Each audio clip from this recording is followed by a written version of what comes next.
please do come in and just take a seat. I appreciate it might be a little bit daunting coming into a counseling session for what might be your first time. So I'd like to start by putting your mind at ease and letting you know that there'll be no questions, certainly no tests in any of our sessions. It's more a chance for us to sit down and have a talk. Maybe an opportunity for me to try and guide and perhaps offer some advice on current and existing or even potential relationships in the future, how we can nurture them and help them grow, sustain them, and maybe also a little bit on understanding when a situation isn't tenable, it isn't right for us to be in it. It's something that we should consider breaking away from. And again, maybe some points on how we could do that. Might not get everything covered in one session, but we're not on a clock. So I'd like to, again, get comfortable. Can I get you a hot drink before we start? I myself am drinking a nice cup of tea.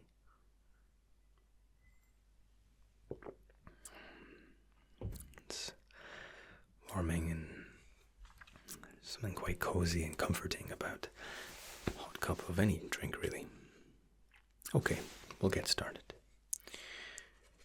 So, my name is Matt, and the first thing I'd like us to think about. Now, it doesn't matter whether you are in a relationship or if there's a friendship perhaps you're struggling with, or maybe you're worried about the dynamic between you and a sibling. Okay? But what I want you to first think about is yourself. And try to imagine what it would be like to be in any kind of relationship. Let's say a friendship for starting's sake. What would it be like to be in a friendship with you? And I appreciate that might mean a lot of memes, a lot of video games, maybe perhaps some very poor choice of music. But outside of that, put yourself in the shoes of perhaps a previous partner, if you've been in a relationship before, in a physical relationship, or maybe in the eyes of a sibling, or even of your parents. Where you are, today, right now.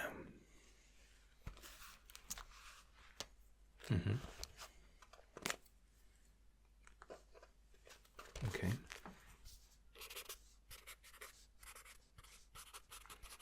Why do you think that's something is that quite a prominent feature for you?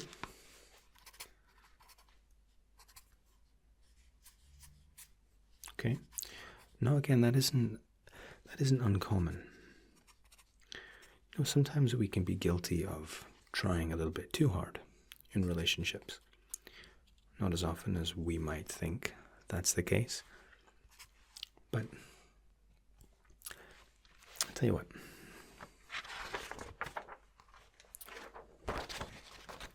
Whenever you're looking to, again, maintain and sustain a healthy relationship, there are some steps of consideration that I'll share with you that might be useful.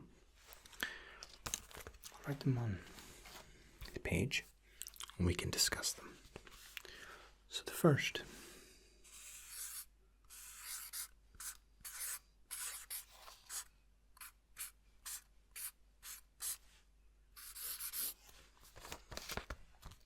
priority. Now, what I mean when I say priority, and it's careful as we move forward here that we understand how this applies to a current or a potential relationship. But priority, transitioning from me to we. So your consideration now isn't just your well-being, It isn't just what you need to eat today, what time you have to go to bed today, what you would like to do at the weekends. I'm not just talking about being considerate. I'm talking about making your relationship a priority in your life. So it's me going in to we. And this is about breaking out of old routines that you might have had that don't necessarily blend with a committed relationship. I'll give you an example. Perhaps 3-4 times a week you go to a bar with your friends. Now, this isn't you prioritizing your relationship. And it's not for me to say that you should suddenly abandon all your friends and abandon the bond and the attachment you have with them. But what it does mean is that if you want to be committed to a person, you need to be ready to make this a priority. Now, I will caution, and this is paramount, and I'm speaking from experience here, if a relationship isn't making you happier than you were before you entered into it, then it isn't worth prioritizing. Okay? I'm not saying that you have to prioritize and put your relationship above everything else if it isn't something that's making you happy, if it isn't something that we could coin as being healthy. All right? And if it isn't making you happier, you need to get out of it. Well, maybe touch on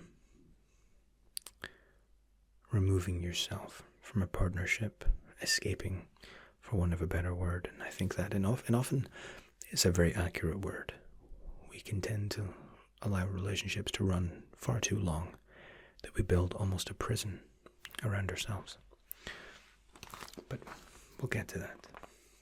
For right now, if you're in a happy relationship that you want to maintain and to grow, priority, remember it's we, not me anymore. Look at your old routines, analyze them, think about them. Could you incorporate your partner into the routine? Now it might be, forgive me,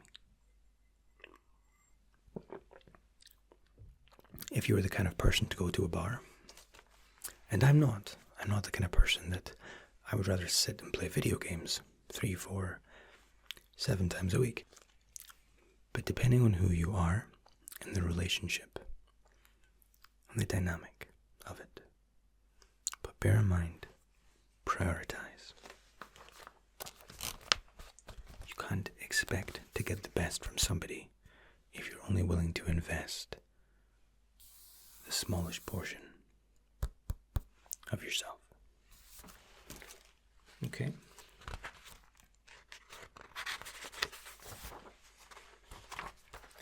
Now,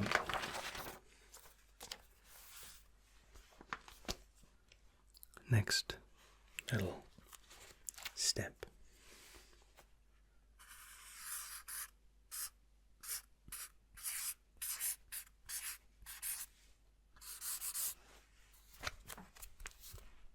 Rituals. Now, it's very easy to enter into a routine in a relationship. Even if it's somebody you've been dating for a fairly short period of time, maybe it's a new Valentine. Maybe it's a partner.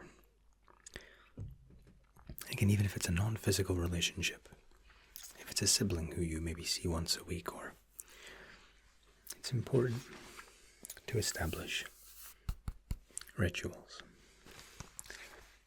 And when I say rituals, I don't mean we're not sacrificing anything. It can sometimes just be setting aside 10 minutes in the physical setting, whether it's a partner, husband, wife, them, her, them, him, her, regardless of the dynamic, even something as what might seem insignificant as spending the 10 minutes in the morning having a coffee together before you each head off separately. And this is particularly important, and I find particularly effective. But dedicating that time together, maybe it's even catching up with a favorite TV show in the evening together. Spending that time as two separate entities coming together, establishing your rituals, establishing a routine. Now, a routine can be boring in some people's eyes. We're only talking a short period of time here, just a dedicated period of time for the two of you, for your relationship, and for you to want to be with this person, to want to hear about their day, to want to share something new in your life. Okay? Make time.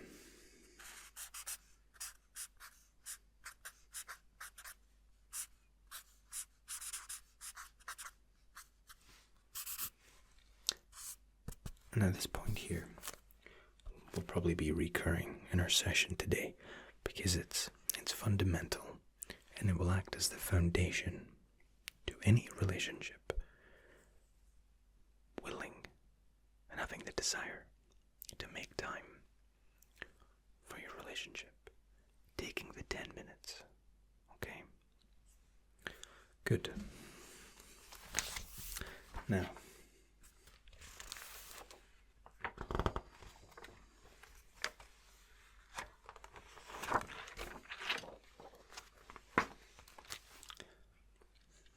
within the same vein as creating rituals,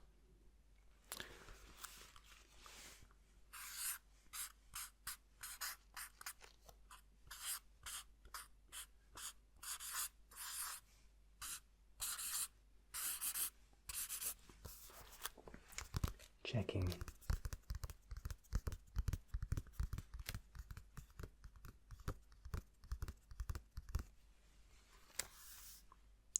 in. Now, checking in. What does that mean exactly? It could mean sending a message. Maybe you haven't been able to speak today. Maybe you left them on blue tick, left them on red. It's, again, about taking time. But more than that, this idea is more about checking in with something positive, something endearing and affectionate. For example, popping somebody a quick message to say, "Hey, how are you? And then I really hope we get time to see that movie at the end of the week. I really hope that we get to head to the park this weekend. I really loved our walk last week. I really hope we get to sit for 12 hours straight and play Dota, World of Warcraft, Fortnite, League of Legends." Okay, it's unlikely that will be a scenario, but again, it's about checking in mentally, not just a token, "Hey, how are you?" That isn't checking in, that's paying lip service because you think you should. It's about making space and growing in a healthy manner, the space that you occupy in their head, the way that they occupy space in your head. That should be a pleasant thought. The connotations of these people should always be positive. And this is important because how often do you find if you're asking somebody about how they're getting on in their relationship, how is Bob? And immediately the person you're talking to rolls their eyes. Yeah, we're okay. They're great. And they couldn't have had any less feeling in they're great if they tried. And this is very typical of somebody who is stuck in a relationship that isn't adding value to their life, but the thought of breaking up is terrifying.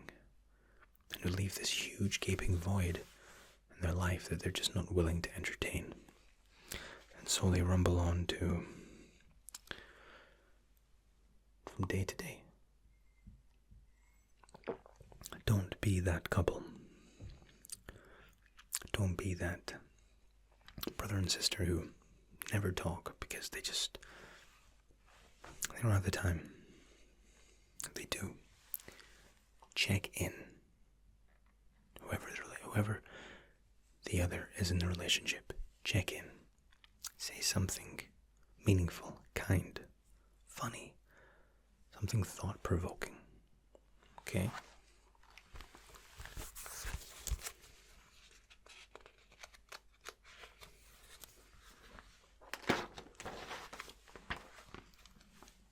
Elaborating on from that.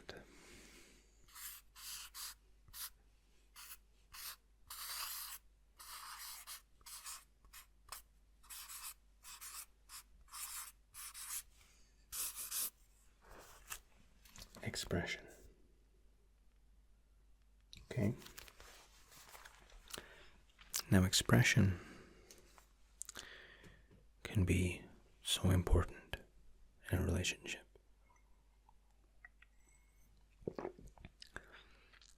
Being able to express oneself to the person that we ideally love is beautiful in its simplicity. Being able to express yourself honestly without fear of offending, without fear of hurting their feelings, without fear of overstepping. If you can establish and maintain the expression with somebody, it's a truly beautiful thing. Being able to look into the eyes of your partner and telling them that something's troubling you, that you've just created a piece of art, that you've just written a poem, that you've just you went 21 and 0 on Aztec, that you've just ran for 10 miles in your fastest time. Being able to express yourself, confiding in them with your fears, without worrying about being judged, without worrying about any kind of retribution, with no repercussions. Being able to speak freely, candidly, is something that people will often say in a relationship, but very rarely can they honestly say how they feel without worrying about how their partner will react. Now, don't get me wrong, being thoughtful and selfless are admirable traits. To want to hold something back through fear of it hurting your partner, through fear of, well, you don't want to moan at them, you don't want to continue to go on about something. But being and building a relationship that allows for you to speak on something until it goes away is magical. And one of the keys to doing this is being willing and open reciprocation. When your partner comes to you, even if you're not in the best frame of mind, maybe you're busy, you're tired, maybe they told you the same thing yesterday. If you want them to count on you the way you want to count on them, it has to be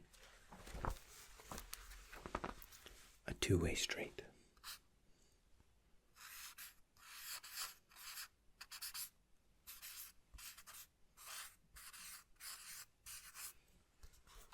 And I cannot again underline, embolden, on size 72 that enough? Okay? It's so important. Two-way street. Give and receive. Express. Let them know how you feel. If you're upset, tell them. If they look troubled, ask. Okay? Now,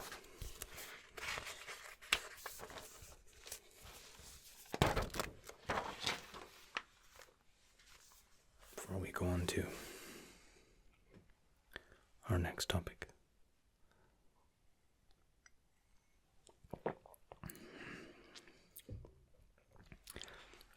I want you to be mindful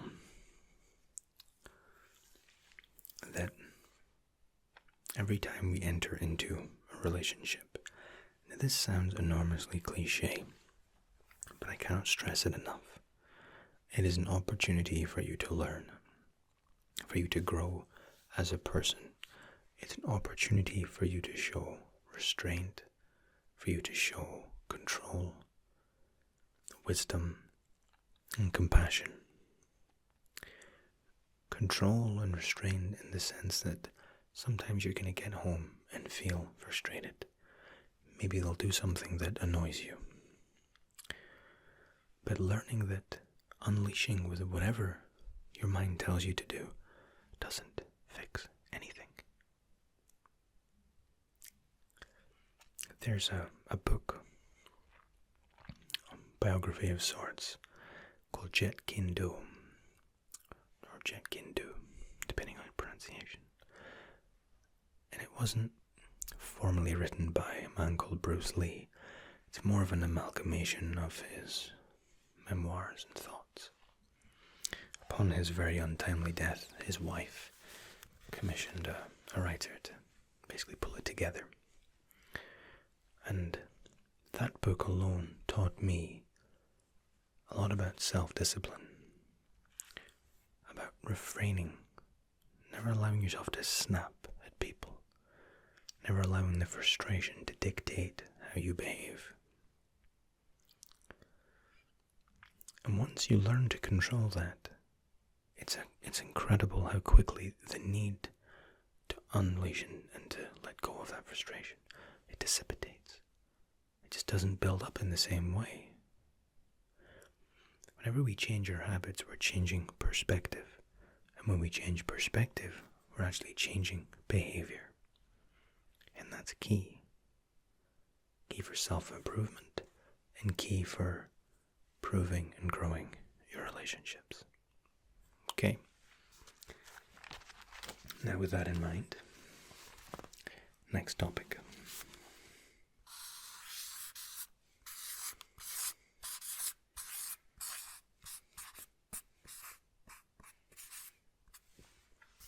Boundaries. This isn't quite as inappropriate as it might seem. Boundaries in relation to your family of origin. Now, one of the most difficult topics to address and to incorporate and manage in a relationship, physical especially, is with the other partner's family of origin, your step family essentially. In an ideal world, you would love their parents and their family and siblings very much, and vice versa. This, more often than not, is not the case.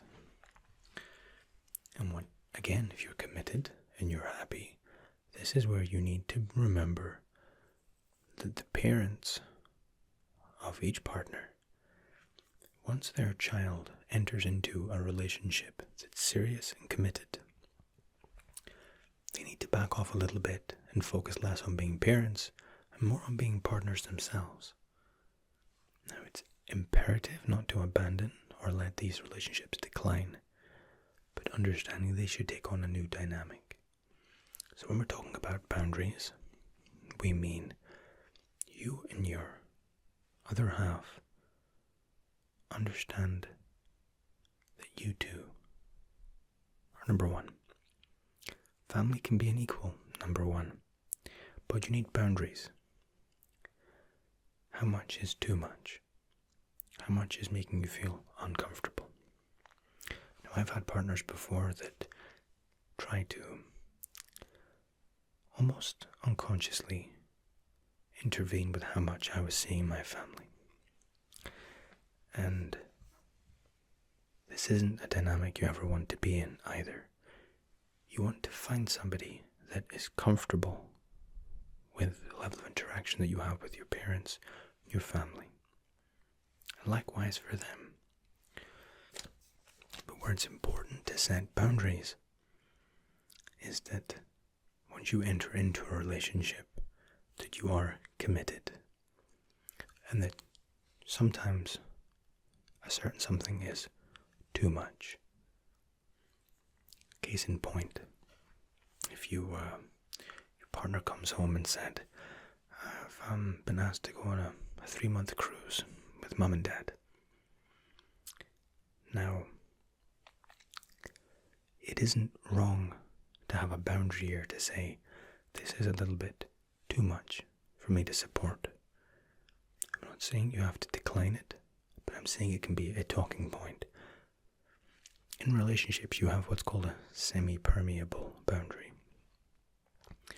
This is a case of you need to understand that the boundary of your partner, what makes them feel uncomfortable, and knowing when it passes past that boundary, and when we need to have a discussion.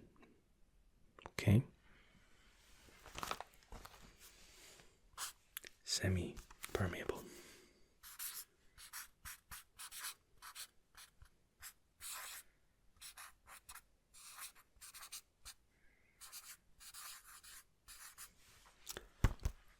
And all this means that in some cases it's okay, in some that it isn't. And it's understanding that sometimes it isn't.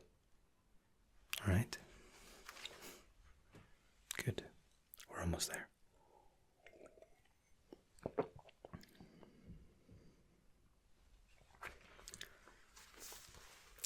The next talking point is actually my favorite. It's the penultimate, for today's session at least.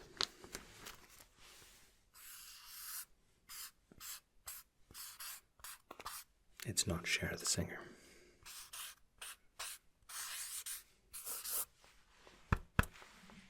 Cheer. Now, if we reference back to the point I alluded to earlier about you're speaking to X about Bob, and they rolled their eyes. If that is your partner, remove yourself. You want to be with somebody that when your name is mentioned, they light up like a Christmas tree. They light up like the full beam on your car.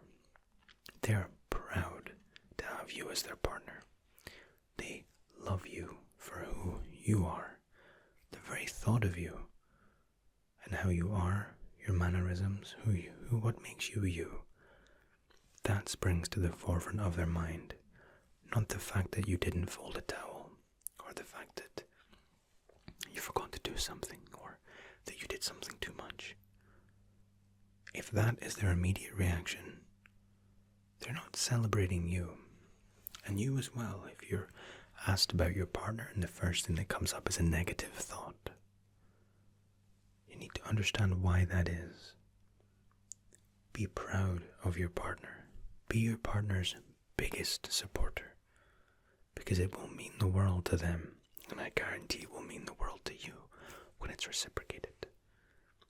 You can only get into a relationship what you put in. It's all you can get back.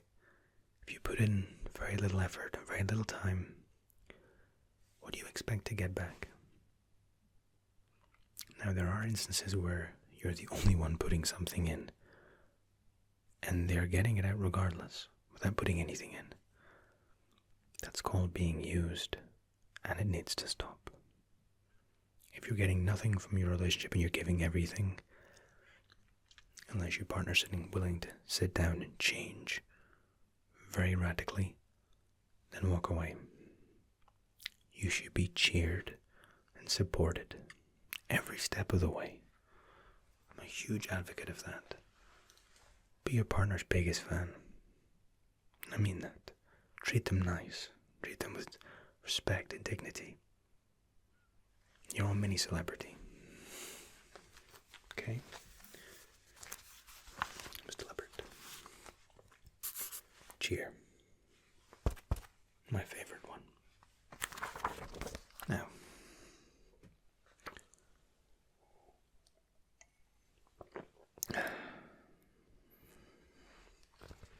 final point I would like to make, and it's almost an amalgamation of the prior points, but or to re-emphasize.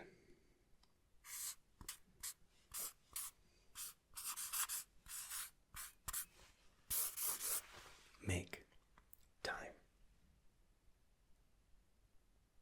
Okay? It's so easy to take something for granted. Your partner, your friend, your sister, your brother, mother, your father, your uncle. It doesn't matter who the party is. It's so easy to take it for granted. Nothing makes us feel more aware of being healthy than when we are unhealthy. What I mean is that we take for granted feeling healthy, and it only crosses our mind that, oh no, how terrible would life be if I was this unwell all the time. While you're in the relationship, don't take it for granted. Appreciate it. Remind yourself how happy you feel, how these little parts make you so happy. Enjoy them, encourage them, grow them, okay? And again, this only works if it's something that's making you happy.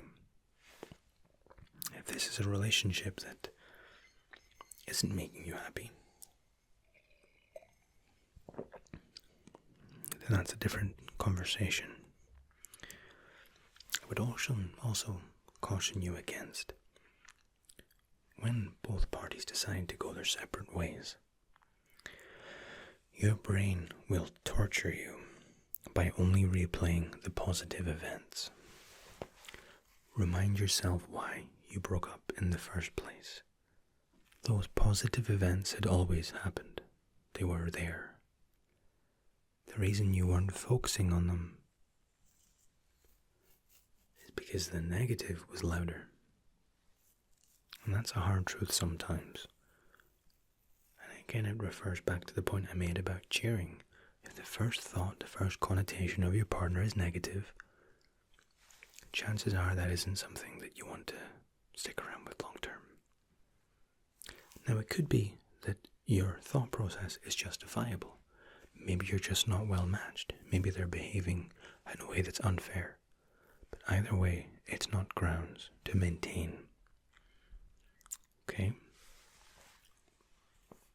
Celebrate, cheer, make time, and appreciate. Look to your partner, your mother, your father, your sister, your brother. So I am so glad that you're in my life. Let's go and do something today. Because you never know what's around the corner.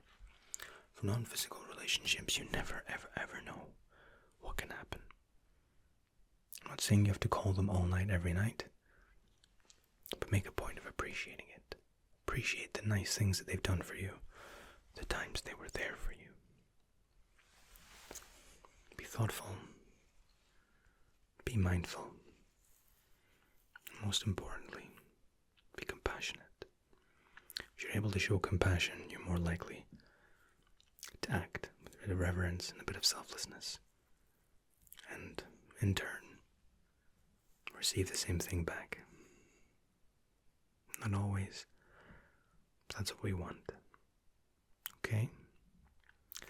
I appreciate we have only scratched the surface with today's lesson. Counseling can be